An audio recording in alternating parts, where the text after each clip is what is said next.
ॐ तव कथामृतं तप्तजीवनं कविभिरीडितं कल्मषापं श्रवणमङ्गलं श्रीमदाततं भुवि गृह्णन्ति ये भूरिदा जनाः।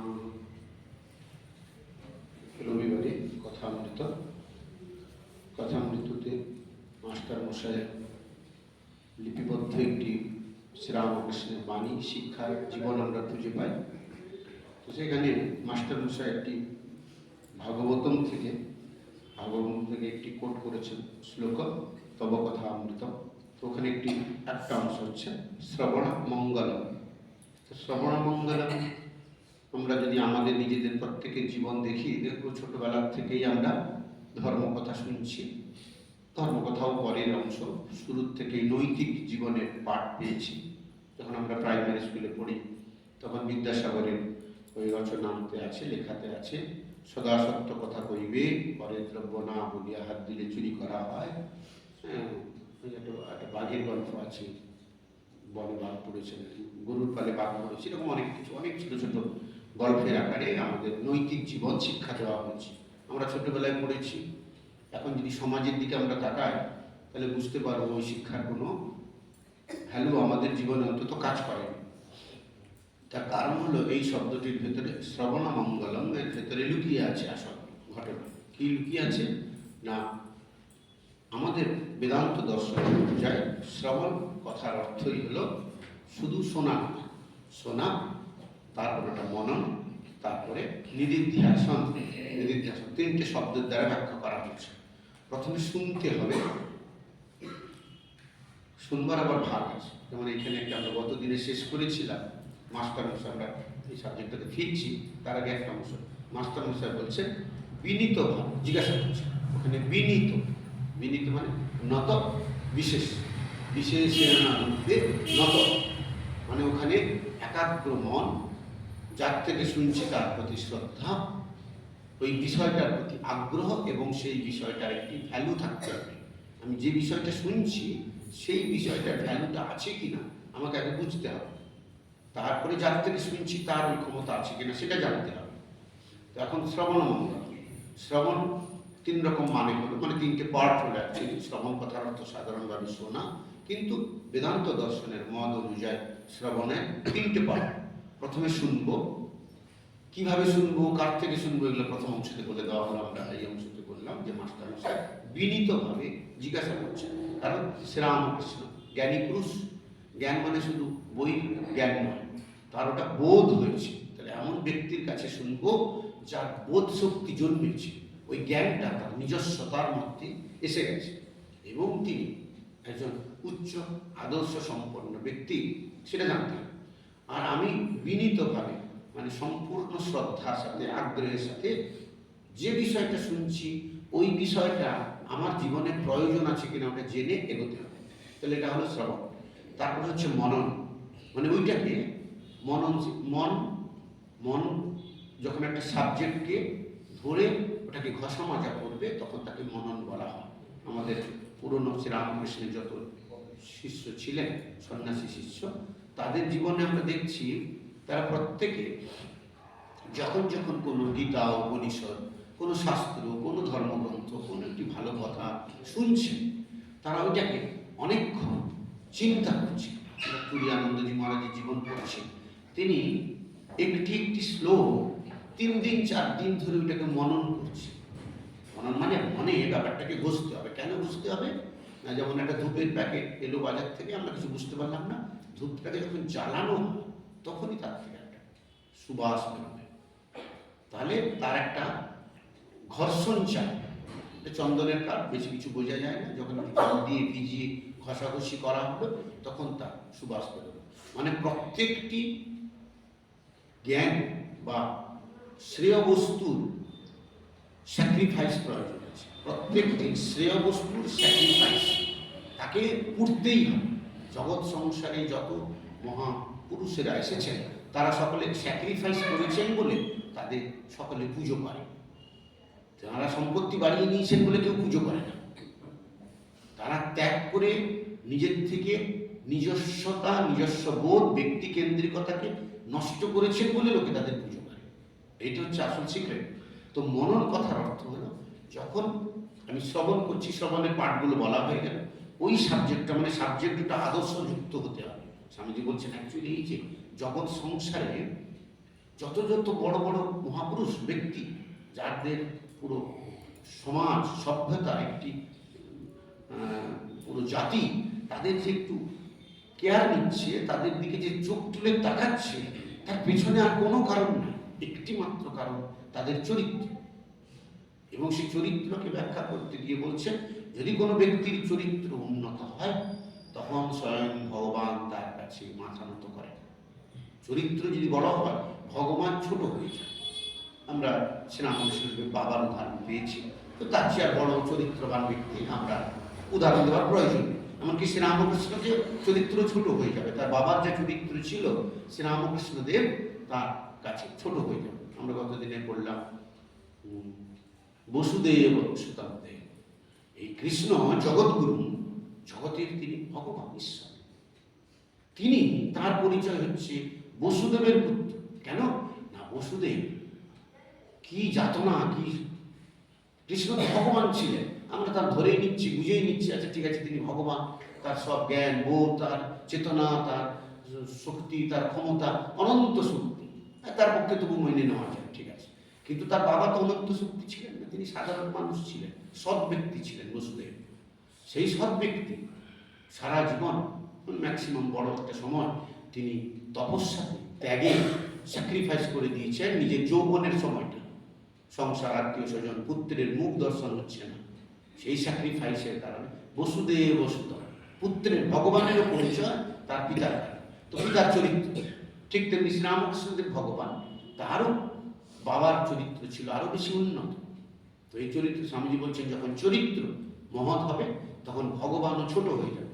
তো সেখানে স্বামীজি আরেক জায়গায় বলছেন তার যে একটা কথা জেনে রাখতে হবে আমাদের এই চিন্তা ভাবনা বা উন্নত হওয়া, নিজেকে বড় করবার একটি বড় আমাদের পথ হল স্বামী বিবেকানন্দের কমপ্লিট ওয়ার্কস।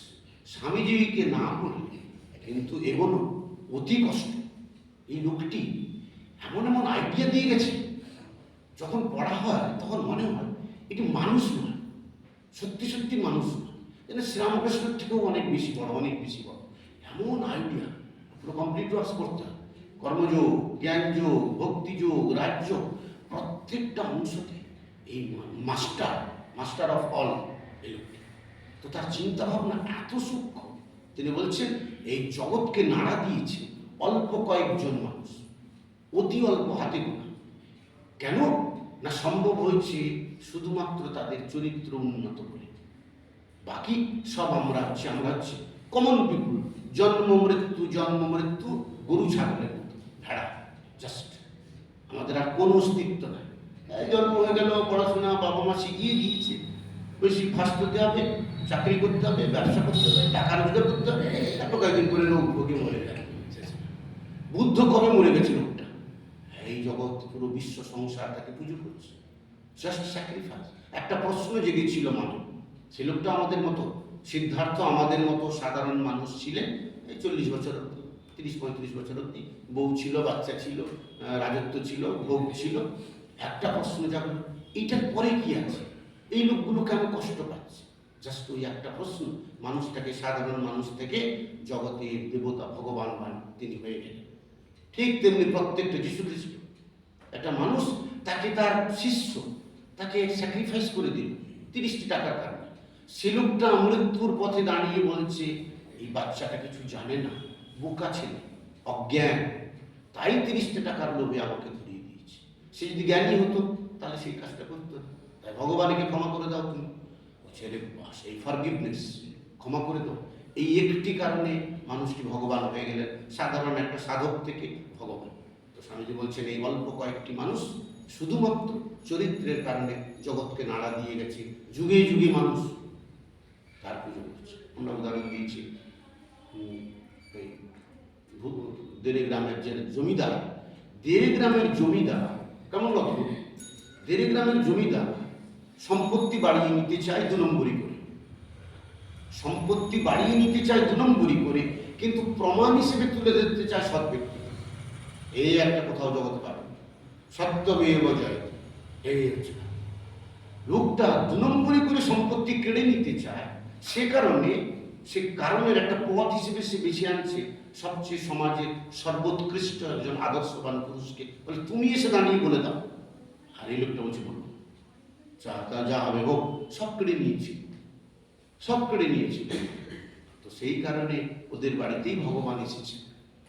তো এইভাবে সেই চরিত্র তৈরি হচ্ছে। মানুষ এই যাদের চরিত্র তৈরি হচ্ছে, তারা হঠাৎ করে চরিত্রবান হয়েই জগতে কেউ জন্ম নেয়। তারা প্রত্যেকে একটি প্রসেসকে ফলো করতে হয়েছে, সেটা হচ্ছে শ্রবণ, মনন। এইবারে মন কার থাকে না? শুধুমাত্র মানুষেরই থাকে। গরু ছাগলের মন থাকে, তার ওখানে একটা শব্দ ব্যবহার করা হচ্ছে ইনস্টিংক্ট, মানে এটা ন্যাচারাল টেন্ডেন্সি। ওটা ন্যাচারাল টেন্ডেন্সি কেমন? যখন গরুর মাটি মুখ দেয় তখন রক্ত বেরোবে, তখন দুধ বেরোবে না। ওর বাচ্চাটা মুখ দিলে তখন দুধ বেরোবে। এটা হচ্ছে ইনস্টিংক্ট। অত ভেবে প্ল্যান করে আমার বাচ্চা দুধ দেবো, গেলে রক্ত দেবো, তা করে না। এটা একটা ন্যাচারাল, ওখানে কোনো চিন্তা নেই। সে তার গায়ে গন্ধ শুকে বুঝতে পারে এটা আমার বাচ্চা। আর একটা বাচ্চাকে সে দুধ দেবে না, তখন গুঁতো দেয়, নিজের বাচ্চাকে গন্ধ শুনে বুঝে নেয়। এগুলো ন্যাচারাল ইনস্টিংক্ট। কিন্তু মননশীল ব্যক্তি হচ্ছে মানুষ। এই মানুষ থেকে, মন থেকেই মানুষ সব। মননশীলতা, মানুষ। তো মানুষ মানে কি? আর এই চিন্তাটা ডিফারেন্স করতে হবে, ডিফারেন্সটা তাকে শিখতেই হবে। তো মননশীলতা, শ্রবণ, মনন। তারপরে হচ্ছে নিধিধ্যাস, অধ্যাস মানে প্র্যাকটিস করা, নিধি টানা, কন্টিনিউয়াস। তো এই যে শ্রবণ মঙ্গলম, আমরা এখন বুঝতেই পারলাম। শ্রবণ মঙ্গলম কথার অর্থ হচ্ছে কোনো একটি বস্তু, সাবজেক্ট, যেটি আমার কাছে আদর্শ মনে হবে সেটি শুনতে হবে। আদর্শ মানে তার একটা এই খাওয়া পড়ার পরেই একটি জীবন, আদর্শ জীবন যাতে বলে, সেই আদর্শ জীবনে আমার কাজে লাগবে কিনা সেটা জানতে হবে। তারপরে শুনতে হবে কার কাছে, না ওই লোকটি উপযুক্ত কিনা। ওসামা বিন লাদেনের কাছে কি শুনলাম মজা, এপিজে আব্দুল কালামের কাছে শুনলে ঠিক আছে, মানুষটা তার লাইফটা স্যাক্রিফাইস করে দিয়েছে। তো দুটো ডিফারেন্স আছে, কার কাছে শুনবো। এবারে সেইটাকে মনন করতে হবে। মনন করবার পরে নিধিধ্যাসন করতে হবে, অভ্যাস, প্র্যাকটিস। এইটি হচ্ছে সাবজেক্ট। আমরা সেইখানে আছি। মাস্টার মশাই বলছেন, পেজ নাম্বার 20 বলছেন, মাস্টার মশাই জিজ্ঞাসা করছেন বিনীতভাবে, আগেই বলা আছে বিনীত প্রশ্ন করতে হবে, বিনীতভাবে সংসারে কীরকম করে থাকতে হয়, সংসারে আমরা কীরকম করে থাকবো। সেখানে একটা ব্র্যাকেটে একটা উত্তর শ্রীরামকৃষ্ণ দেবেন, তার একটা কনক্লুশন শুরুতেই মাস্টারমশাই প্রত্যেকটা চ্যাপ্টারে একটু একটু করে লিখে দিয়ে গেছেন। বলছেন গৃহস্থ সন্ন্যাস, উপায় নির্জনে সাধন। প্রশ্ন একটা, কিন্তু মাস্টারমশাইয়ের চিন্তাতে উত্তর দুটো, তাই তিনি ওইটাকে নিজে একটা ব্র্যাকেটের ভিতরে করেছেন। যারা কথা বলতে পড়ছেন এগুলো খুব ধীরে সুস্থে পড়বেন, চিন্তা মানে দেখবেন, একটা আইডিয়া আসতে থাকবে। প্রথমে আমাদের বুঝতাম না, এখন একটু একটু আইডিয়া করতে পারি। এগুলো প্র্যাকটিস করা আর পড়া দুটোর পার্থক্য আছে। আমরা শুধু পড়ছি, আমাদের প্রতিদিনের এতে পড়ছি বলেই, শুনছি বলেই আমাদের খুব একটা বেশি কাজ দেয় না। তো আমরাও সাধারণ মানুষের মধ্যে। তো এখানে মাস্টারমশাই দুটো কনক্লুশন তৈরি করলেন। প্রশ্ন একটা নিজে প্রশ্ন করেছেন, সংসারে কীরকম করে থাকতে হবে। উত্তরে শ্রীরামকৃষ্ণদেব উত্তর দেবেন। যেহেতু এই লেখাটা পরে মাস্টারমশাই নোট করেছেন, নোট করবার কারণে তিনি নিজে একটা তাঁর মতামত ব্যক্ত করেছেন। মতামতটা শ্রীরামকৃষ্ণের শিক্ষা, টিচিংসের ওপরে বেশ করে। সেখানে কি লিখছেন? গৃহস্থ সন্ন্যাস, উপায় নির্জনে সাধন। গৃহস্থ সন্ন্যাস, গৃহস্থ মানে সংসারে থাকা, কিন্তু সন্ন্যাস ব্রত উদযাপন মানে সন্ন্যাসের ভাবে থাকতে হবে। আর উপায়টা কি, রাস্তাটা কি, পথটা কি, না নির্জনে সাধন। এই দুটো রাস্তা এখন আমরা পড়লে বেশি বেরোতে পারবো। শ্রীরামকৃষ্ণদেব বলছেন, প্রশ্ন ছিল সংসারে কিরকম করে থাকতে হবে। শ্রীরামকৃষ্ণদেবের উত্তর, সব কাজ করবে কিন্তু মন ঈশ্বরেতে রাখবে। সব কাজ করবে মানে এই একটা জীবনে আমাদের দুরকম কাজ অন্তত থাকে। একটি নিত্য নৈমিত্তিক কাজ, প্রতিদিন আমি যে সংসারে আছি, রান্না করা, কাপড় ধোয়া, চান করা, এগুলো। এবং আমার জন্য একটা জগতে কর্তব্য দেওয়া হয়েছে। যদি আমি একটা চাষবাস করি, সেখানে ওই সার, ওষুধ, বিষ এগুলো কম মেশাবো, আমার শুধু প্রফিট দেখলে হবে। আমি যদি শিক্ষক হই, আমার শিক্ষকের সম্মান সর্বোচ্চ সমাজে। কেন না, তার মেন ভাবটাই হলো সেবা, মানে সেবা মানে দান। শিক্ষা তিনি দান করবেন। ডাক্তার, তাকে ভগবান বলা হয়। কেন না, তার কোনো রকম সময়, ব্যক্তি সময়, ডাক্তারের কোনো ব্যক্তি সময় হতে পারে না। কেন, তিনি ঘুমিয়ে আছেন, কেউ যদি এসে বলে অসুস্থ রোগী, তাকে সাথে সাথে উঠে যেতে হবে। তো প্রত্যেকটি ডিপার্টমেন্টে যেখানে যেখানে আমরা যেমন কেউ মুচি জুতো সেলাই করছি, সে যদি সেলাইটা সাইড দিয়ে করে, তাহলে জুতোটা অনেক দিন চলবে। আর সে যদি মনে করে যে না, আমার জুতো এর পরে আরেকটা বিক্রি হোক, সে তলা দিয়ে সেলাই করলে কয়েকদিন হাঁটবার পরে সুতোটা ঘুষতে ঘুষতে কেটে যাবে, তখন লোকটা আবার একটা জুতো তৈরি করবে কিছু। তো এইখানে হচ্ছে সব কাজ করবে, মানে তোমার বাড়ির একটা কাজ, বাড়ি মানে শরীরকে মেনটেন করা, খাওয়া, রান্না করা, কাপড় ধোয়া, আর একটা সামাজিক কাজ। এই সামাজিক কাজটার ভিতরেও আবার ভাগ থাকে। আমি রোজগার করবো, তো একটা চাকরি করি কি ব্যবসা করি, সেইটার থেকে যখন আমরা পড়াশোনা করি, এখন অবশ্য প্রাইভেট স্কুল হয়েছে, প্রাইভেট স্কুলের একটা বৈশিষ্ট্য হচ্ছে সেখানে আমার বাবাই পুরো টাকা দেয়। কিন্তু গভর্নমেন্ট স্কুলের পদ্ধতি হিসেবে হলো, ওই স্কুল এগুলো সরকার তৈরি করে দেয়, মাস্টারের বেতন, সেগুলো কোথা থেকে আসে না, সমাজের প্রত্যেক ব্যক্তির কাছ থেকে একটা ফিক্সড ট্যাক্স নেওয়া হয়, 2 টাকা 2 টাকা 2 টাকা। তো যে লোকটা 14 বর্ষে পড়াশোনা করে, তার ছেলে সেই লোকটাও 2 টাকা দেয়। আর যার প্রচুর পড়াশোনা, প্রফেসর, বড় চাকরি করে, অনেক টাকা আছে, তারাও 2 টাকা দেয়। তো এই সকলের 2 টাকা গিয়ে একটা সরকারের ঘরে জমা হলো, সরকার সেখানে স্কুল করলো। এখন আমি মানুষটা যখন ছোটবেলায় স্কুলে পড়েছি, পড়বার পরে আর একটা পাশের বাড়ির একটা ছেলে, আমি একটা ছেলে, ওই বাড়ির ছেলেটা গরিব বলে তাদের চা দোকানে বাবা লাগিয়ে দিয়েছে, সে পড়াশোনা করলো না। আমার বাবা আমাকে, আচ্ছা ঠিক আছে চল তুই স্কুলে চল বলেছে, একটু কোনো রকম পড়াশোনা করে আমাকে চাকরি পেয়ে গেলাম। চাকরি পাওয়ার পরে আমার একটা বেতন 1 লক্ষ টাকা। এখন ভাবতে হবে, ওই স্কুলটাতে যখন আমি পড়তাম, তখন এই চাওয়ালা সেও 2 টাকা দিয়েছে, আমার বাবাও 2 টাকা দিয়েছে। ফলে আমার পড়াশোনাতে ওই লোকটারও কন্ট্রিবিউশন আছে, শুধু আমার বাবার নয়, প্রাইভেট স্কুলগুলোতে আছে।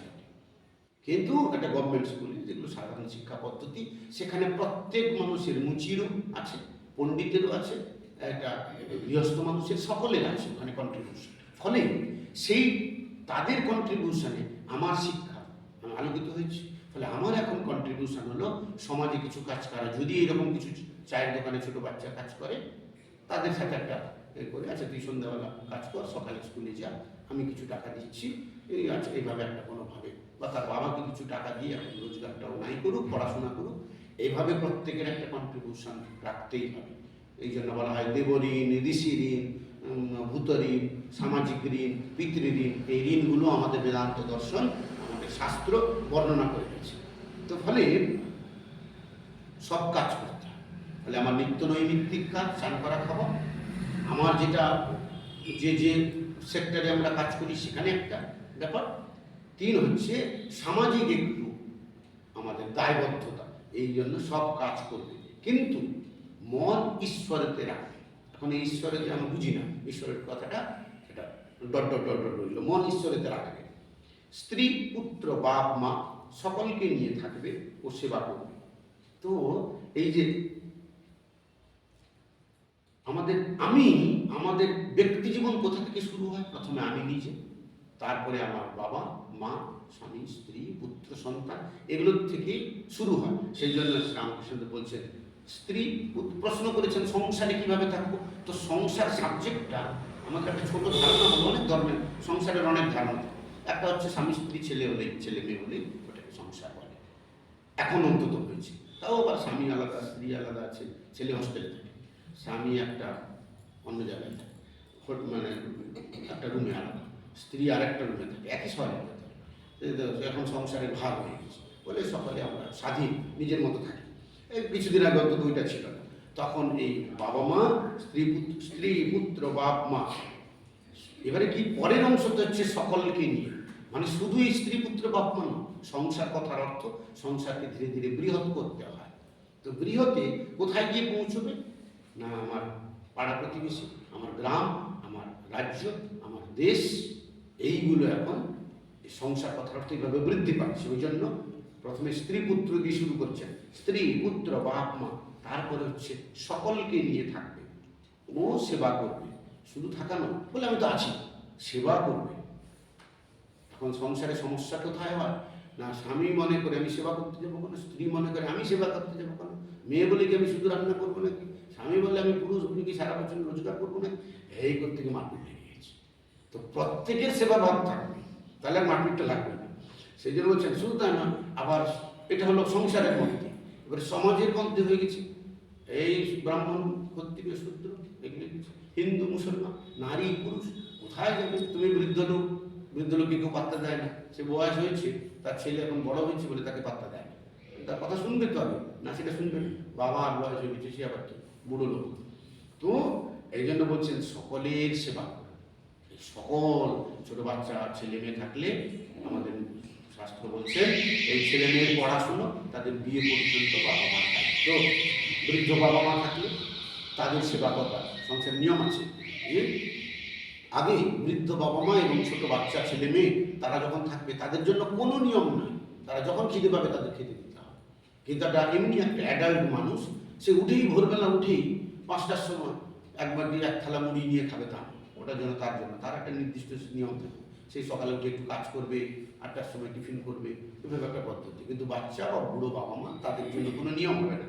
তো এই জন্য সকলের সেবা করবে, যেন মনে করবে কত আপনার লোক, কিন্তু মনে জানবে যে তারা তোমার কেউ নয়। তাহলে মনে মনে একটা এটা দুটো ভাগ করে দিয়েছেন শ্রীরামকৃষ্ণ, বলছেন একটা বাইরের প্রকাশ থাকবে, মানে কর্তব্য ডিউটি, কর্তব্য কি না এদের জন্য আমাকে কাজ করতে হবে, কিন্তু মনে একটা জ্ঞান জ্বলে যাবে কি না যেহেতু এই বাচ্চাটার বাবা আমি, তাই আমার কর্তব্য হচ্ছে ওকে সুশাসন করা, তার পড়াশোনা করানো, তার একটা ভবিষ্যৎ জীবন তৈরি করা, এটা আমার কর্তব্যের মধ্যে পড়ে। জেনারেলি আমরা কোনটা করি? আমরা মোহের অন্ধকারে করি। এই জন্য ধৃতরাষ্ট্র বলছেন আমার পুত্র আর পাণ্ডুর পুত্র, আরে তার পাণ্ডুটা নিয়ে রাজা ছিল, সে অসুস্থ হয়ে মারা গেছে, মারা যাওয়ার সময় বড় ভাইকে বলে গেছে বাচ্চাটা বাচ্চা রইল, বউ বাচ্চা রইল, দেখো সেই রাজাটা হয়েছে, এখন হওয়ার পরে তার কোথায় দায়িত্ব ছিল, সব আমার বাচ্চা, তা নয় বলছে আমার বাচ্চা পাণ্ডবের বাচ্চা, পাণ্ডব তার নিজের ভাই, তো তাদের আলাদা করে দিচ্ছে। বলছে পাণ্ডুপুত্র আনাম আর আমার পুত্রগুলো কি করছে এখন বলো, সঞ্জয়কে বলছে। সঞ্জয় চিন্তায় পড়ছে, বলছে লোকটা তো বদমাস, তার বাপ মা নাই, তারাই রাজা ছিল, তাদেরই সম্পত্তি, এসব নিয়ে নিয়ে এখন বলছে পাণ্ডুর ছেলে আমার ছেলে। তো এটা হচ্ছে সংসারের নিয়ম হওয়ার কারণে কেউ আর ঠিক মতো সেবা করে না। সেই জন্য বলছে সেবা করবে সকলে, যেন কত আপনার লোক, এইটা মনে মনে সকলকে দেখাতে হবে। না হলে যদি স্ত্রী যদি বুঝে যায় স্বামীটা আমাকে ভালোবাসে না, বদমাস, তাহলে আবার ঝগড়া মারপিট লেগে যায়। তার জন্য একটা অভিনয় করে দিতে হবে। কি অভিনয় করবে? যেন সকলে মনে করে কত আপনার লোক, কিন্তু মনে জানবে যে তারা তোমার কেউ নয়। এই তারা থার্ড পার্টি, আগে থার্ড পার্টি আমাদের ইংরেজি গ্রামার পূর্ব পড়তাম, মাস্টার শিখিয়েছে আমি আমরা তুমি তোমরা নিজেদের লোক, আর বাকি সব তাহারা, মানে সেখানে তাহারাতে গরু ছাগল মানুষ আত্মীয় স্বজন বলতে যে বাইরে থেকে আসবে সেসব থার্ড পার্টি, জড়বস্তুও গাছপালাও জীবজন্তু এবং বাইরের লোক অজানা লোক। শুধু আমি আমরা তুমি তোমরা হচ্ছে সেটার বেলা তাদের ঘরের ভেতরে ঢুকিয়ে নেওয়া যায়, চেয়ার দেওয়া যায়, বাইরের লোককে গেট থেকে বিদায় করতে হবে, নাহলে সে গিয়ে এসে সব চুরি করে নিয়ে যাবে। ওই জন্য প্রথমে বলছেন তারা তোমার কেউ নয়। এই তারা হচ্ছে জগৎ সংসার, সেটি বাইরে তাদের একটা বস্তুর প্রকাশ, মানে এটা ম্যানিফেস্ট করেছে।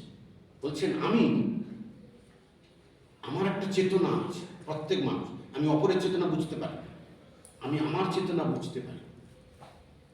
তো আমার চেতনা যখন বুঝতে পারি আমাকে এগোতে হবে আমাকে নিয়ে, আমি নিয়ে। তো আমি যখন এগোবো একটু একটু সাধন ভোজনে এগোবো, তখন বুঝতে পারবো যে প্রকৃতপক্ষে আমার মধ্যে সেই দেবত্ব বা ঈশ্বরত্ব বা ডিভিনিটি বা সেই একটি শুদ্ধতা পবিত্রতা এগুলো আমার ভিতরেই প্রকাশিত হচ্ছে। তো সেখানে বাইরের লোকগুলোকে যদি আমার মোহ অজ্ঞানী, বাইরের লোক কতক্ষণ যতক্ষণ মোহ অজ্ঞান থাকে, মোহ অজ্ঞান, আমরা সাধারণ মানুষ, তো সাধারণ মানুষের শুরুতেই মোহ অজ্ঞান, তাতে নিজের ছেলে মেয়েতেই মোহ অজ্ঞান থাকে, বাইরের লোকের থাকবে, শত্রুতা থাকবে। ওই জন্য ওখানে তারা তোমার কেউ, এখানে হলো আমি, প্রথমে আমি দিয়েই শুরু করতে হবে। এই জন্য এখন বাইরে থার্ড পার্টি বসে থাক, তোমার কেউ নয়। উদাহরণ দিচ্ছি, বড় মানুষের বাড়ির দাসী সব কাজ করছে, কিন্তু দেশে নিজের বাড়ির দিকে মন পড়ে আছে। বলছে বড় মানুষের বাড়িতে যে দাসী থাকে সে গ্রাম থেকে এসেছে, সে থাকে কোথায়? এই বড় একটা বাড়ির ভেতরে, এই 5টা লোক এখানে 25টা লোকের মধ্যে আছে, কিন্তু সে জানে আমার আসল বাড়ি ওখানে, ওই গ্রামের ভিতরে দূরে, সেটা এখন থেকে দেখতে পাচ্ছে না, কিন্তু মনটা ওখানে। এইটা সে আমাকে শুধু বোঝাতে চাইছে। বলছেন অ্যাকচুয়ালি আমাদের সকলকে চিন্তা করতে হবে, এই জগতে আমার অস্তিত্ব একটি দৈব সত্তার সাথে লিঙ্ক আছে, যেটা আমরা জানি না, বুঝতে পারছি না, দূরে কোথাও, অর্থাৎ এরপরে আরেকটা জীবন আছে।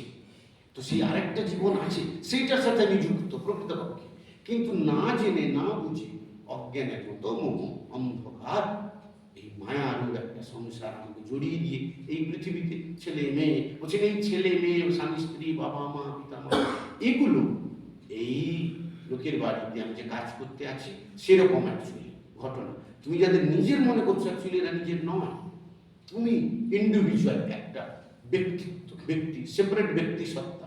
সেপারেট ব্যক্তি সত্তা কোথায়?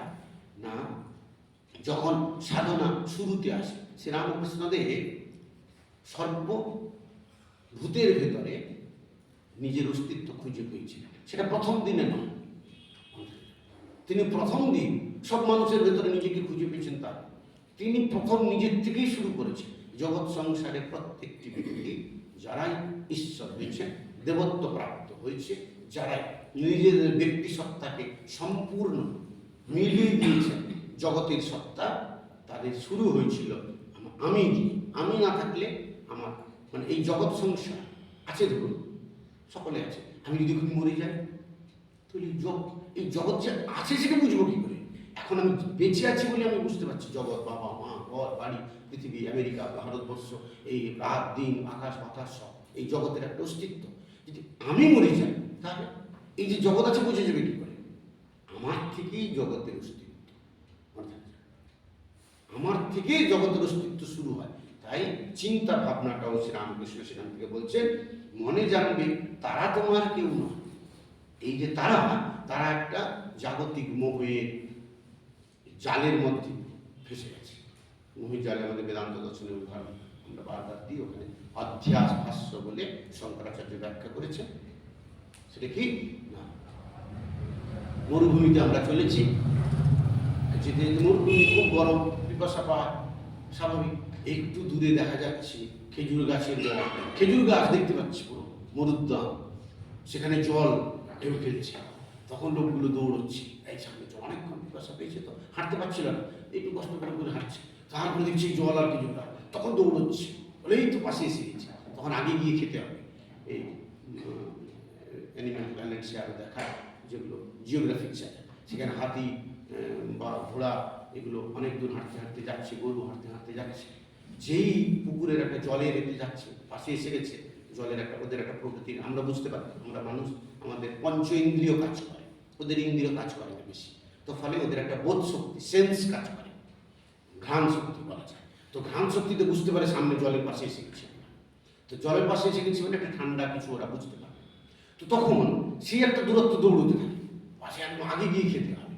ঠিক তেমনি আমরা যদি মরুভূমিতে চলেছি, একটা মরুদ্যান দেখা গেল, তখন দৌড়চ্ছে মানুষ, ঠিক 1 কিলোমিটার দৌড়লো, আবার মরুদ্যান, ওই জল আর ওই খেজুর গাছ আবার 1 কিলোমিটার এগিয়ে গেছে। বেদান্ত দর্শন বলছে এটি একটি কুহক। কুহক মানে সাইন্টিফিক্যালি ওই সূর্যের তাপ বালির উপরে পড়ছে, বাতাস গরম হচ্ছে, বালি গরম হচ্ছে, তারপরে বাতাস গরম হচ্ছে, রিফ্লেকশনে বাতাস গরম হচ্ছে, বাতাস উপরের দিকে উঠছে, কম্পন তৈরি হচ্ছে, আর ওইগুলো ছবির আকারে মানে সূর্যের গরম বাতাস সেটা খেজুর গাছের ছবি দেখিয়ে দিচ্ছে, ইলিউশন। মানে ইলিউশন মানে একটা ভ্রম, মোহিত করে দেওয়া, ভ্রমিত, তাই ভ্রমর, ভ্রমর ঘুরে বেড়ায় একদম বুঁদ হয়ে, মধু খেয়ে বুঁদ হয়ে করতে যখন খায় তখন কিছু না, তারপরে খাওয়ার পরে দেখতে হয়, খাওয়ার পরে সে নিজের মনে করে বেড়াচ্ছে, মানে ভ্রমিত, নেশা হয়েছে। মৌমাছি একটু মধু খেলে নেশা হয়, আমরা অত টাকা নেশা হয় না, মোচ একটু খেলে নেশা হয়। ওই জন্য ও যতটা কালেকশন করে তার এই 1%-এরও কম খায়। মানে যদি 100 ফোঁটা ও কালেকশন করে, 1 ফোঁটাও সে খেতে পারে না। ওকে 100 ফোঁটা খেলে তো মরেই যাবে। ওই জন্য ভ্রম, এই ভ্রম মানে ভ্রমর, এই কারণে ভ্রমিত হয়ে যায়। তো আমাদেরও সেরকম কুহক তৈরি হয়। আমরা এটা সমুদ্রের পাশে গেছে, যে দেখছি চুপচুপ করছে, এই তাহলে একটা রজত, দৌড়ে দৌড়ে গিয়ে খুলে দিল, সামনে ফেলে দিল, ফেলে দিল, বালি কাদা নোংরা ফেলে দিল, আবার যাচ্ছে, আবার এটাই বুঝি রজত। এই করে সারা জীবনটাই রজতের পিছনে দৌড়ে বেড়ায়। তো এটা হচ্ছে সেই জিনিস। বলছেন এরা আমার কেউ নয়, বড় মানুষের বাড়ির দাসী, সব কাজ করছে, কিন্তু দেশে নিজের বাড়ির দিকে মন পড়ে আসে। নিজের বাড়িতে আসে, এই লোকটার জ্ঞান আছে, বড় হয়েছে বলে। আমরা বড় হইনি, আমরা কথার অর্থ এখানে যারা আমরা সাধারণ মানুষ। আর এই দাসী যে জানে আমার বাড়ি আছে, মানে এটা জ্ঞানী পুরুষ। ধরুন শ্রীরামকৃষ্ণ আর আমরা ঈশ্বরকে জানি না, নিজেদের স্বরূপ জানি না, তাই আমরা দেখতে পাচ্ছি না নিজের গ্রামের বাড়িটা।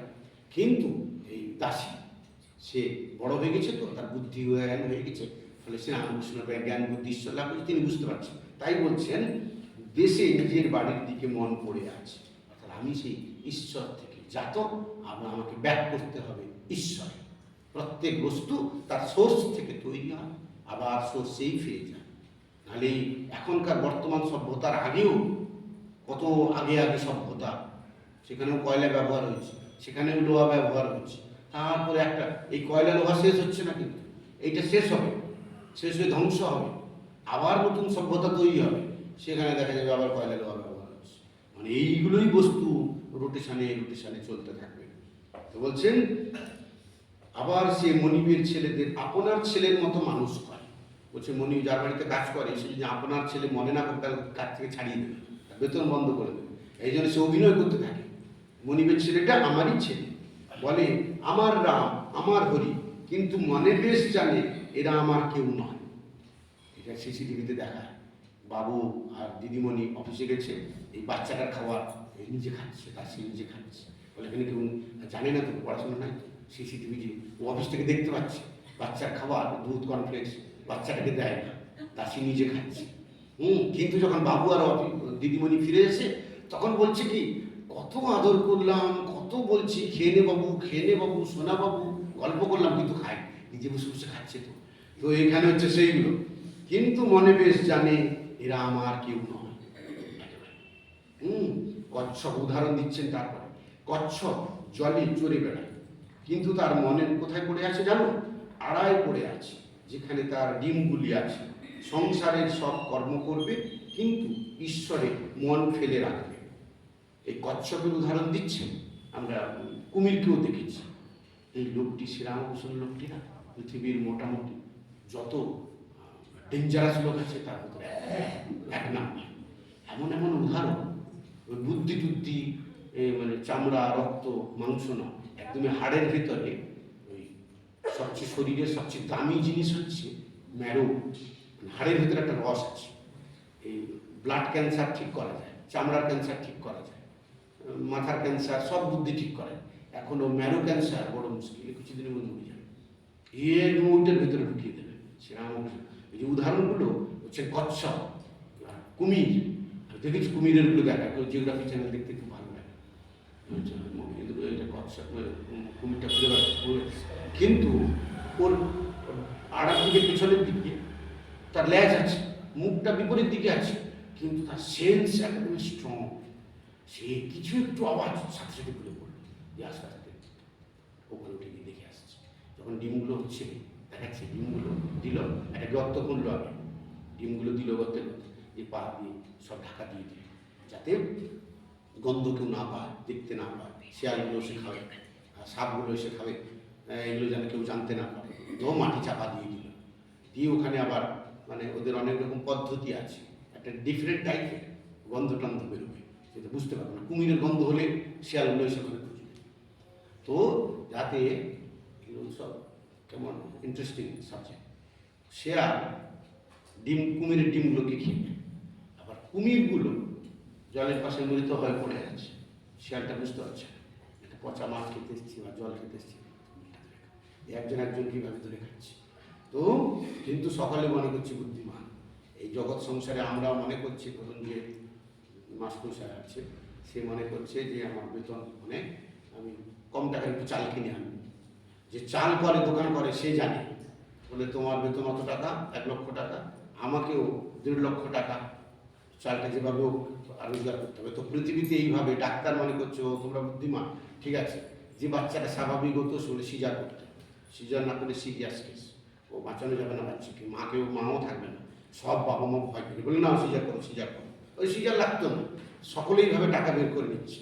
কিন্তু 80 বছর পরে সব বুড়ো বুড়ি হয়ে মরে যাবে, সব ভূত হয়ে যাবে। তো সেইটা এখানে শিয়ালটাও একরকম মনে করছে, কুমিরটাও একরকম মনে। তো কুমির খুব সারা মাটি চাপা দিয়ে দিচ্ছে যাতে তার বাচ্চাগুলোকে কেউ খেতে না পারে, বুঝে গেল? তো এখন সেইখানে তার মনটা কচ্ছপ কুমির ওই আড়াতে পড়ে আছে, কোথায়? যেখানে তার ডিমগুলি আছে, মানে মায়ের কাছে। এখানে মা কুমির, মা কচ্ছপ, মায়ের কাছে সন্তান যেমন তার আত্মজ, আত্মার থেকে জাত নিজেই, আমি আরেক রূপে, ক্ষুদ্র রূপে ওখানে দেখবেন একটা মহিলা, সে তার মেয়েটাকে নিয়ে বা ছেলেটাকে নিয়ে একটি গামছি ঘাড় ধরে তাকে গান শেখাচ্ছে। অ্যাকচুয়ালি নিজে গান শেখার ইচ্ছে ছিল। বড়টা যখন শোনে যে সন্ধ্যা মুখোপাধ্যায় গান করছে, তখন তার মনের ভেতরে ইচ্ছা আমি যদি গানটা করতে পারি। এখন আর সেই সুযোগ নাই, সারাদিন রান্না করতে বাসন মাজতে চলে যাচ্ছে। এখন এই কচি মেয়ে, তার গলা দিয়ে আওয়াজ বেরো না, তার ঘাড় ধরে ধরে নিয়ে যায়, ঘাড় ধরে ধরে নিয়ে আসে, তুই গানটা করতে পারলি না, তাই গানটা শেখা। এটা হচ্ছে সেরকম আত্মজ, নিজেরই সন্তান, নিজেরই ক্ষুদ্র রূপ, সেই ক্ষুদ্র রূপ পড়ে আছে টাকা, মানে আমারই অস্তিত্ব ওখানে। বরং নিজে, আমরা গতদিন বলছিলাম যে মাকড়সা তার বাচ্চাগুলোকে নিজের শরীর খাইয়ে দেয়, ভাবতে পারছি? যখন বাচ্চা হয়ে গেল, 1 লক্ষ বাচ্চা, 20,000 বাচ্চা, 10,000 বাচ্চা, 1,000 বাচ্চা, 1,000 বাচ্চাকে ছেড়ে মা মাকড়সা খাবার আনতে যেতে পারে না। খাবার আনতে গেলে এই বাচ্চাগুলোকে খেয়ে নেবে। আবার এই বাচ্চাগুলোকে ছেড়ে দিতে পারে না, তুই যা, তোরা যা খাবার জোগাড় করে আন। জোগাড় করতে গেলে এদের সেই শক্তি নেই, ওদের খেয়ে নেবে। এই জন্য মা মাকড়সা নিজের সন্তানকে বাঁচানোর জন্য নিজের অস্তিত্বকে, জীবন্ত অবস্থায় তার বাচ্চারা মা মাকড়সাকে খায়।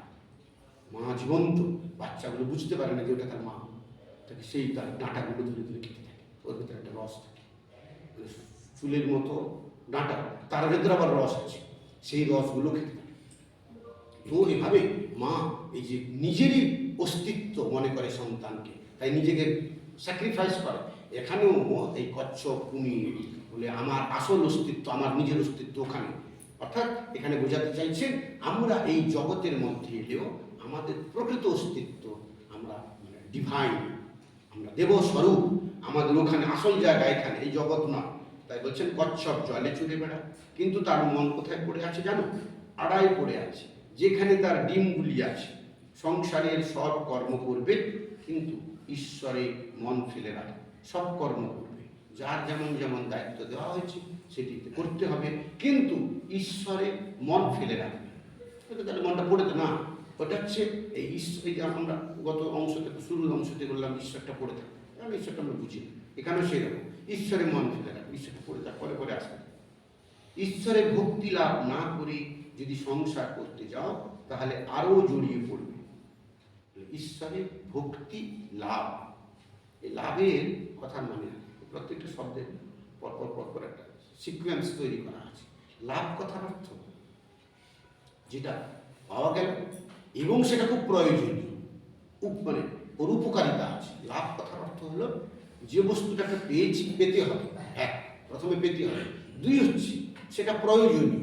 এখন রাস্তার থেকে অনেক লোক, এই ধরো ছোটো বাচ্চা, সে তো বুঝে না, একটা দড়ি পড়িয়ে আনো, মা তাকে 2টো থাপ্পড় দেয়, মা জানে এটা অপ্রয়োজনীয়, যে বাড়িতে কত দড়ি পড়ে আছে। ছোটো বাচ্চা বোঝে না, একটা পাগল, অত তার বস্তার ভেতরে সোনার টাকা বাদে সবই পৃথিবীর সব কিছু আছে। কিন্তু সকল বাকি লোকেরা জানে যে আসল সোনার টাকাটাই আসল বস্তু।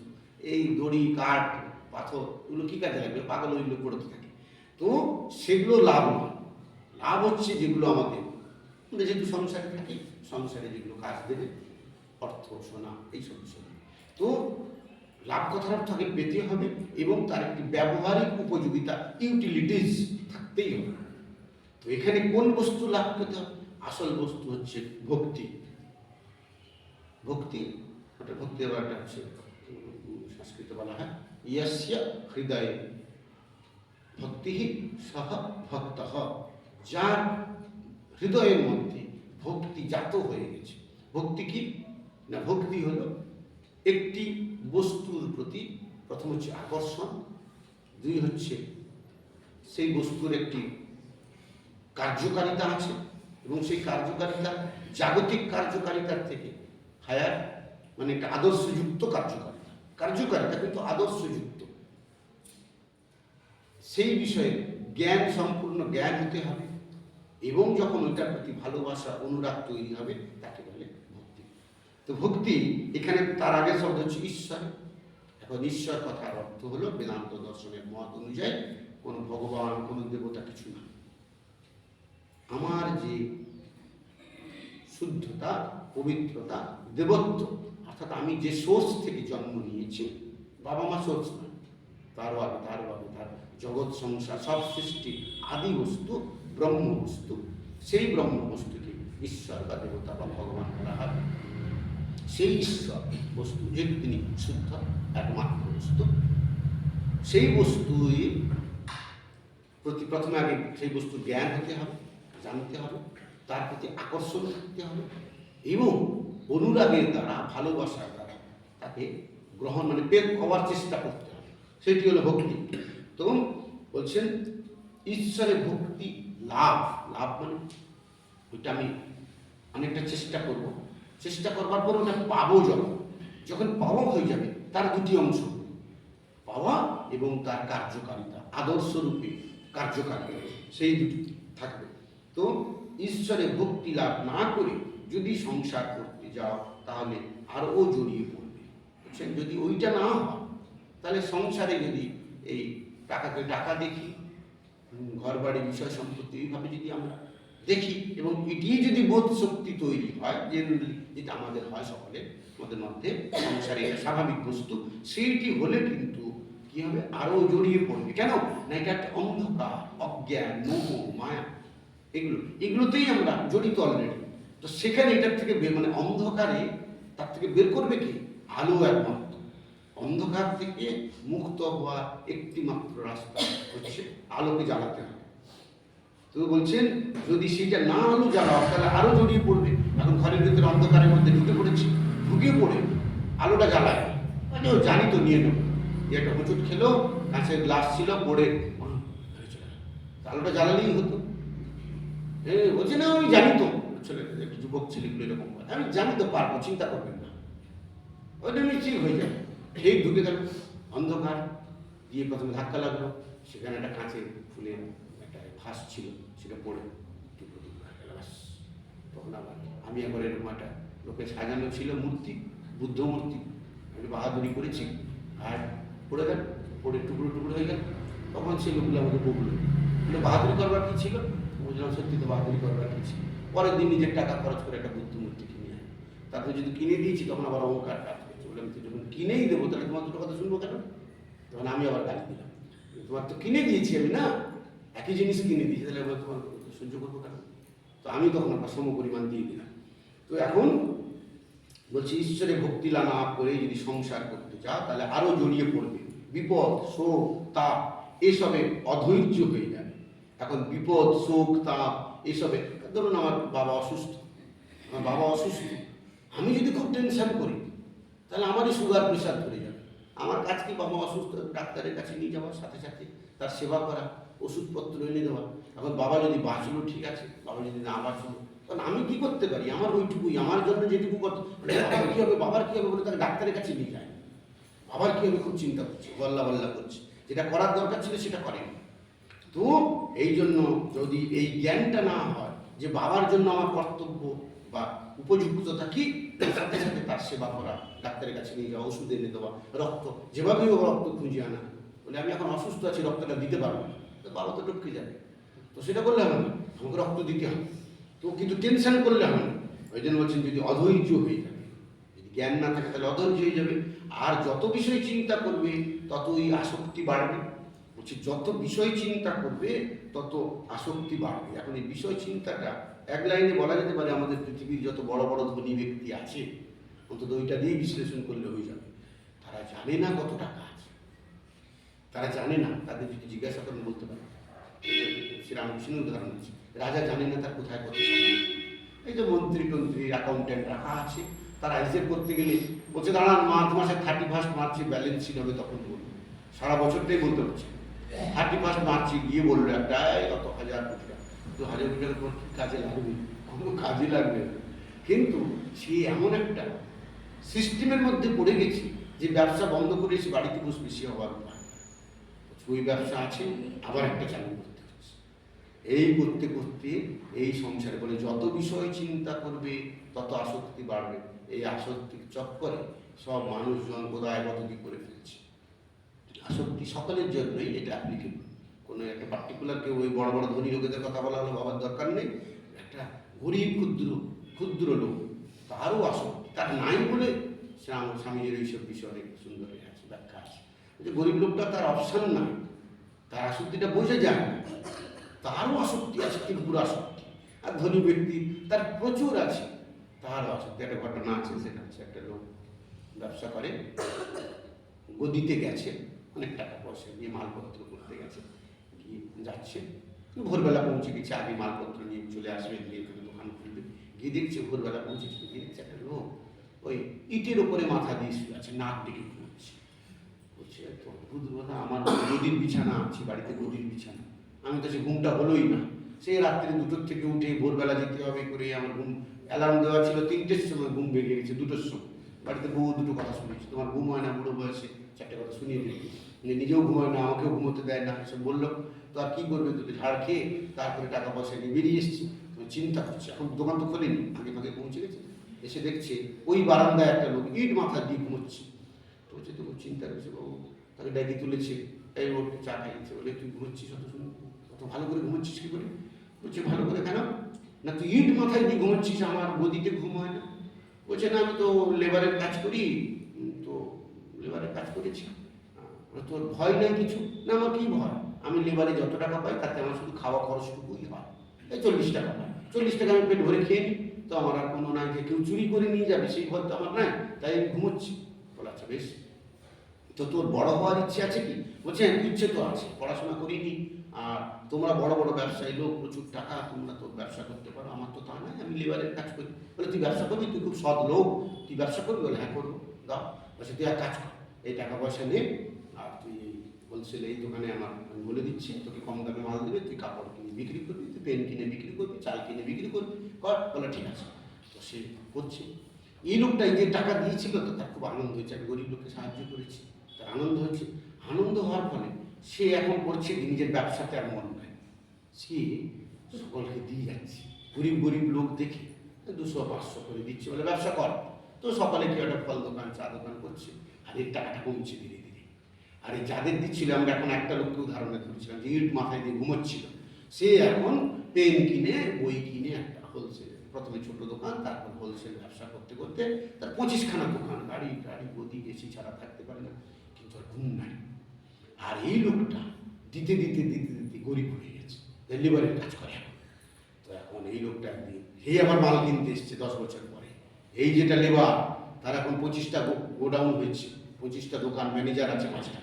সে এখন মাল কিনতে এসছে, মাল কিনতে এসে দেখে একটা লোক নাক ডেকে ঘুমোচ্ছে, ইট মাথায় দিয়ে।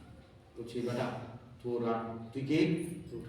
তখন তো দাড়ি টাড়ি হয়ে গেছে, আগে তো একটা বেশ পায়জামা পাঞ্জাবি করতে, এখন একটা লুঙ্গি পরে আছে, দাড়ি চুল কাটে না, কিছু নোংরা, চান করে না, কালো পড়ে গেছে।